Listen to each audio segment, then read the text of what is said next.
If you want to convert the highest level, phone calls will be part of the process. Real human phone calls, not voice drops, none of that stuff. That's the reason why we invented our, telemarketing service, because Hmm. we already knew that. We already knew that. And most people don't make the calls they need to make. Yeah, although certainly most of them go to voicemail, which I get and understand. What's your percentage of people that actually pick up and you talk to? It really depends on the age of the lead, the source of the lead, all that stuff. But it's as high as 20%, especially if it's like a live lead that has come in within like the last 48 to 72 hours. Hmm. So it's well worth making the calls. Obviously, we have that service. So if you're like, hey, I can't do it myself, cool. I totally get that. That's why that's why we invented it, Yeah. and our guys can make it happen, and they can. Hopefully I'll get to the point, with the leads coming in that I'll need that sort of assistance. Right now, it's just you make the call and again, I know you said there's different schools of thoughts whether you leave a voicemail or not. I typically do not. Yeah. Um, Yeah, there's definitely different schools of thought on that, and again, that's kind of one of those things. I can't say I do still think that's kind of a 50-50 thing, and it really probably comes down to the person and their behavior with the tool they have, right? Their phone, whatever it may be. Yep. So same with me. Like I couldn't tell you the last time I actually even read my voicemails, much less listen to them. Yeah. So again, kind of like you though, I have my phones very segmented. Like if it's a business, Yeah. yeah, I'm gonna listen to that. If it's a personal, I may not catch it for a month. And And seriously, early, you said early on, Brandon, that as far as the leads go, they should become better quality leads. Is that because of Facebook's algorithm? And if so, what are they seeing that would make better leads? it is. It's constantly training who your leads are. Hmm. So as over time, it's building a picture of the clients that are responding. First off, secondly, you also are just especially if you're local. Like I know you're kind of doing national, and that one's harder. But if you're local, you do build brand awareness. Like one of our clients recently told me, he was like, "Yeah, this lady filled out the thing, and she said." Must have been a sign from God because I saw your ad a few days ago and decided not to do it, and then I saw it again, and he ended up closing that one, like closed, not like app close, but close. So that in of itself is one of the main things. I mean, same thing over here on our side. I mean, we've been advertising our own stuff online for since 2017, and I'm at the point now where a lot of people we talk to say, yeah, I've been following you for 6 months, for a year and a half, Yeah. whatever. I've seen your stuff, right? So there's familiarity. You're breeding familiarity. I guess my question is, since most of the ad copy is geared towards first time home buyers, um, down the road, do we change the copy so that it's appealing more to not necessarily to that group, but just to purchasers in general? I mean, you can, but and I do believe I definitely say it in the strategies for success stuff. It doesn't change the psychology of your person or the reality of life, which is that if you have a trusted advisor, you're not going to switch. And if you're a second time buyer, third time buyer, fourth time buyer, move up, move down, whatever it is, you probably have that person already. Does that make sense?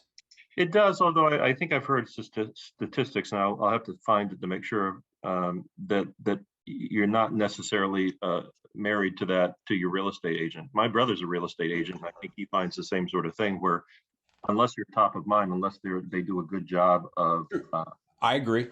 I totally know what you're saying. Yeah. Uh, However, I'm going to also say this is that a real estate agent and a loan officer are a little bit different because a real estate agent is definitely more of a commodity. Mhm. They're helping people buy or sell a house. Now, I realize that's financial, but in a lot of people's minds, that's not thought of as a financial thing, right? Often they're the ones that are recommending a lender because the buyer may or may not know one, especially Yeah. obviously. especially for first time buyers. Oh yeah, yeah, definitely, especially for first timers. In most cases, they probably don't. Yeah, but you are in a little bit slightly different role because you are truly a financial advisor of some sort. If you think Hmm. about it, right? So your wisdom's a little deeper than a realtor who's like, yeah, hang this picture here, hide this thing in the closet, make your hang your clothes up in this way. The things that little staging type shit. I mean, that's kind of their main value in just dealing with the transaction, right?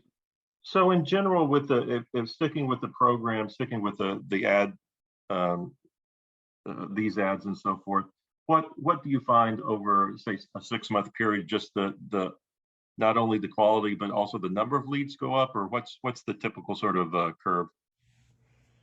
Well, your number of leads don't go up unless your budget goes up in most Right. cases. But the quality stuff I just talked about. But the main thing is that what you don't realize is I guarantee you, how many leads do you have right now? I have a lot of leads, and Do you have I a rough feel idea, like like I could. 100, 200? Well, no, not that many, but I feel it's probably only 1 to 2 a day. But I feel like if I could talk to them, if I could, when I contact them, we have good back and forth. But I'm finding that more than half of them, I'm just not able to contact. They just don't respond. So that's Yeah. why I Yeah, was a little yeah, surprised at that. that's probably correct. Yeah. So more than half of them you will probably never really have a meaningful anything with. Yeah. Yep. There's no doubt about it. Yep. At least 50% of them will just, you So know, what's the psychology behind that though? Because and a couple I found have given I've called and it's the wrong number, which I guess I'm just trying to figure out this whole thing that someone would take the time to fill this thing out and not be serious about it or not be really want that information. So that's what if that's what it is, that's fine. I'm just a little yeah, I mean, you're gonna have people like that. But I will tell you, you have a lot of people that just mistype. I mean, they're doing this on their phone, right. right? Like I can't. Shit, man, I'd be lucky if I send a text from my phone and it's actually perfect. Yeah. So same thing, right? They're gonna. I'm sure if you went through all your leads, you're gonna see some people with Yahoo.com and stuff like that where they didn't enter it like that on purpose or they didn't try to trick you, right? It was just an accident. Well, the phone numbers, same thing. They have to manually enter it. It's pretty easy to mistype, on a Yeah. on a phone. So not everybody that gives you bad info did it intentionally. You will definitely have the jokers, the Mr. Fuck Yous, and the Mr. The up yours and whatever like that. Sure, who Yeah. knows? I don't know why. Why do people do that? I don't know. That I get. That I actually understand more so than the people that are serious now but don't respond to any uh, communication back. I'm just. I mean, there's got to be a reason for it. If people do want to buy a house and are curious about the mortgage or what it would cost, but then when you reach out, they just don't respond. I'm just. I guess I just don't understand it. Well, But if that and if that's the way it is, that's fine. But well, if I guess if I knew the psychology behind it, I maybe there's just a different way to respond or something like that. well. Keep in mind if you make about 7 phone calls, that's why all the sweatshops, they have the phone calls centers, or there's banging the phones, banging the phones, banging the phones, banging the phones. I have a client. I probably told you they buy 8,000 trigger leads every month, and they have for over a decade now. And that's what they do. They bang the phones, boom, boom, boom, boom, boom, boom, boom. They close about 20% of them. Hmm. These are trigger leads. These are leads that applied somewhere else, but they know that it's phone calls. And this day and age, phone calls are going to be more important than ever. Which is for a lot of people, they think that's contrary, but it's not because of all the stuff I just told you. It's noisy. We live in a noisy world.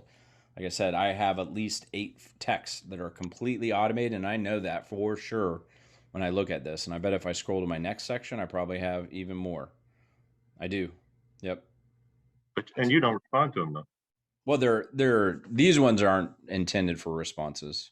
You know. Yeah, a lot of these are just, like I said, like, hey, there's a sale going on, 50% off today, blah, blah, Yeah. stuff like shit like that. But that's what happens. Everybody signed up for this stuff. So they're in this noisy environment. And the thing that most people don't do is make phone calls anymore. So where's it not noisy anymore? The Yeah. phone. The phone call is where it's not noisy anymore. So we're flipping. We're headed into a world where that's the case. Like, so even 5 years ago, like automated e-commerce type texts were pretty rare. Only like the really big advanced companies had it. Now these tools are commonplace. Like even the small mom and pop e-commerce store that sells 10 widgets a month can have that tool. Yeah. And it costs them, just a couple bucks. So of course they do. Why wouldn't they? And it Yeah. takes 3 seconds to integrate. So that means everybody's phones are filled up with all these automated texts and stuff. And like some of these things I signed up, quite a while ago. I'm not even interested. Like I said, Yeah. I'm getting a mattress company that's texting me. I could text them back to say stop, right, and then go away. But I already bought my mattress. I don't need it anymore. I'm not buying another one for quite a while. Well, that's the other thing that's a little surprising. Again, just that people don't just say, because you have the ability to say stop or unsubscribe or that sort of thing. You don't do that. Um, so that's another thing. You think that would be more common, but I don't think I have a single one. Well, exactly. Well, that's my point, right? So I wish I could show you my phone so you could see what I'm looking at. Is I see a bunch of numbers I don't recognize. There's no name on it. Yeah. Right? Your name's not attached. So they look through this and they have 900 automated text or 900 texts. They don't see a name they recognize. They're not rushing to text you back. No, not at all. Yeah, but they're also not rushing to say stop. I don't think many, when I get it, I don't normally have that option on there where it says if you don't want to receive it any longer. Say that again. Typically, I don't see that on any text that I see where it says say stop. Well, a lot of them, they only have to tell you that the first time. Okay. Yeah, so some places include it with every text, but Yeah. yeah, is it a general F? What is it? F whatever whoever I can't remember the organization controls phones. I think it's only required on the first one. Okay. That's what I'm getting at. How are refi guys doing? I would say refi's dead. I wouldn't mess with it. Okay. Unless you can do it on a national level. If you can do it in 40 plus states, you can make it work for sure still. But on a local level, wouldn't mess with it. Yeah, we just had a meeting internally. I just told the same thing. Like nobody, we're not letting people sign up for refi unless they're nationally licensed. So, yeah, but weird time right now is all I can say. You're breaking up again. Say it again. I said it's just a weird time right now for yes, the mortgage industry, for everyone. I think things will. It seems like by September things may change for the better. But right now, so. Yeah. The low inventory, it's just really. Yeah, I looked the other day, and like lumber prices. I actually looked it up, are like on average cross country up 385%, basically. Yeah. Which is like holy shit. Yeah. And then I know in some areas it's closer to like 500% actually. It's just not so many things that you wouldn't expect. I know. Coming out of the COVID and post-COVID and so forth is just I would have never imagined. I know, right? For sure. It has definitely turned into a strange situation. Yeah, that there's definitely a waterfall thing happening where this causes this causes this, Yep. this causes this, and it's unusual for sure.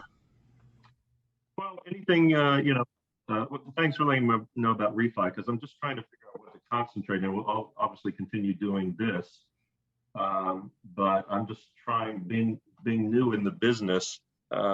It's an odd time to be coming into it because you're coming off of the refi boom and then getting into this where they say concentrate on new leads or purchase, but you can get someone qualified, but there may be 10 other offers. So it's fun is all I can say, and I'm just trying to figure out how to spend the time. Yeah, it's an odd time for sure. We talked about this last week, I think, but Yep. yeah, I mean, I'll tell you this though: if you can survive through this weirdness, you'll probably just flourish like hell once we get out of it. Well, I think so. And it's not like you can't do business. I'm sure there are plenty of people doing really well. It's a little bit tougher when you're first starting out. And, I'm glad that I'm in this process because it's a good learning process as well. Um, so, we'll just keep forging ahead, but and hopefully some of these leads will actually turn into to closings. Well, I can tell you, if there's nothing else, like, especially since you're newer and you don't really probably have the momentum somebody that's been in it for years has, Right. is make time to make those phone calls and make them at the right times. 4 to 8. Times are just anytime within, I mean, as soon as possible, I guess, right?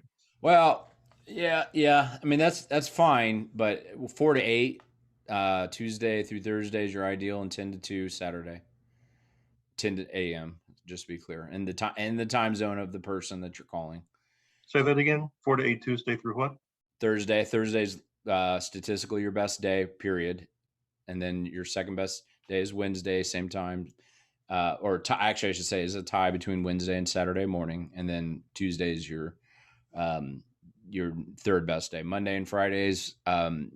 So it's all about time blocking and structuring. So power hour, I'm sure you've heard of that before, but that basically means setting aside a time to call people Mhm. for an hour. You should definitely be doing a power hour. Maybe depending on how many leads you have, maybe that's 2 power hours or one Mhm. 2 hour power hour, whatever works for you. But time blocking is going to be critical, and not avoiding making the phone calls.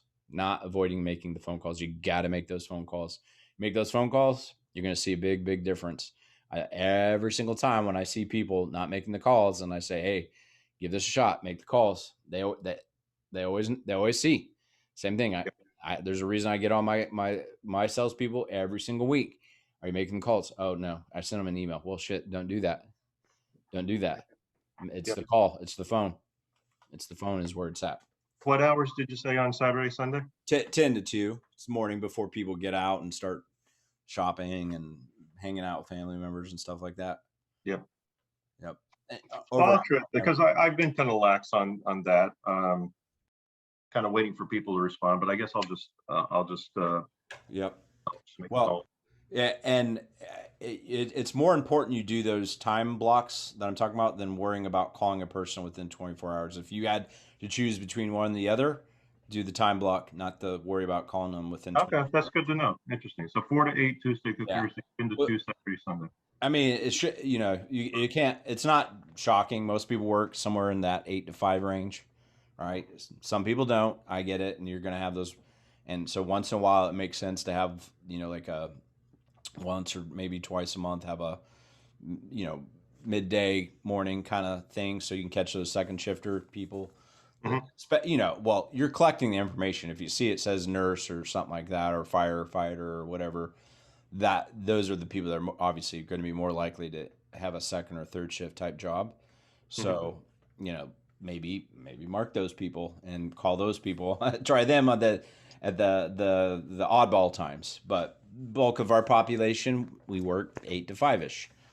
So same thing. I mean, like our call team, the feedback we get all the time from them when we check in, we're like, wow, what's going on with these leads? What are they saying? Da da da is if a client doesn't have evening or weekend availability, a lot of those leaders will bring that up. Well, yeah, I wanted to schedule a call, but he didn't have any time. I wanted to do this, but he didn't have time when I could actually do it. Hmm. I've heard that. It's just like a broken record, actually, at this point. I was like, oh, well, yeah, I knew that. So just keep that in mind. It's your evening hours. We actually brought on a client. Here's a good example. We brought on a client. I guess right now, right? We just launched him last or 2 weeks ago. So same thing when I was doing an onboarding call. He's like, well, I don't work after 5 and I don't work on weekends, period. And I was Hmm. like, well, you're not going to do well. And then I had to I had to yell at my salespeople for letting him in. I was like, you guys should have known that. Like we Yeah. were, I was like, we need to find that shit out. So this guy's, he'll probably won't do well Yeah. because he's not willing to, to at least occasionally work outside of the 9 to 5 hour zone. Yeah. I do hear that over and over that many times they get the deal because they picked up on a weekend, and Yeah. just don't. Yep.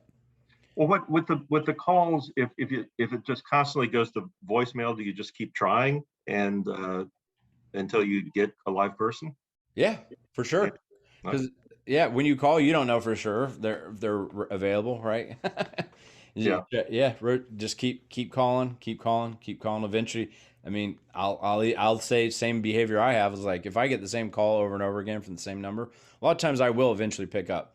I may say, hey, go fuck off, stop Yeah. calling the phone. Yep. Uh, but usually, just my personal approach is when I answer that call finally after the 10th time is, okay, you've called me a bunch of time. What's up? Right. Yeah. Once in a while, I'll be talking to somebody. I'm like, oh, actually, I am interested in that. Yeah. No, I get it. I know that happens